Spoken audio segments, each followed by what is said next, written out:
What do you see as the main challenges or pain points for small business as they emerge again into the post-COVID period, and what should business owners be doing now?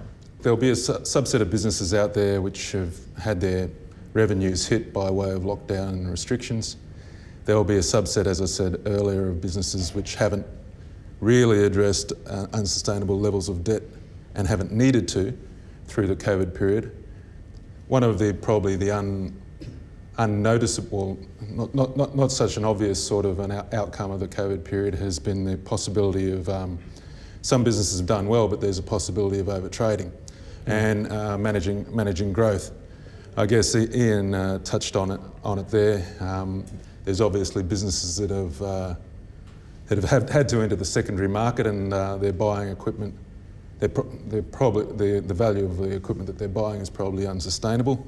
There's a range of businesses which have been done significantly well during the COVID period, and you can name sectors like logistics, agriculture, civil engineering, and construction. Some of those businesses would have done well anyway, particularly agriculture, by way of they've had some great seasons. But other businesses have been advantaged, so to speak, by way of some of the government policies. For instance, some of the government projects in the construction industry have been brought online to stimulate the economy. That's, as I said, that's obviously the supply chain issues have led to the equipment issue.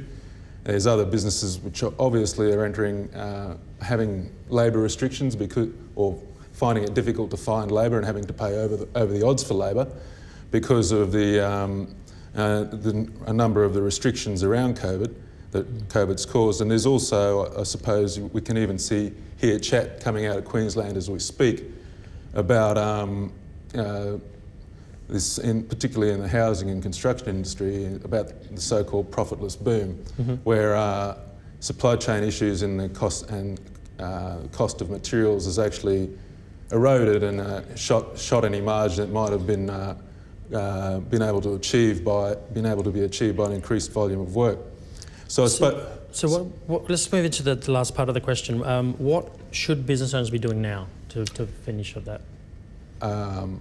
Well, I suppose the thing about it is, particularly with respect to that managing growth issue, two things. Whilst we're supposedly living in unprecedented times, it is the fundamentals that need to be focused on. Yep. The fundamentals are obviously profitability, margins and cash flow. And with respect to that subset that we're talking about, in terms of the growth issue, they have to have the appropriate financing lines in place to manage that growth. And the other thing is be strategic about the concept that growth may not be there in the next 12 to 24 months.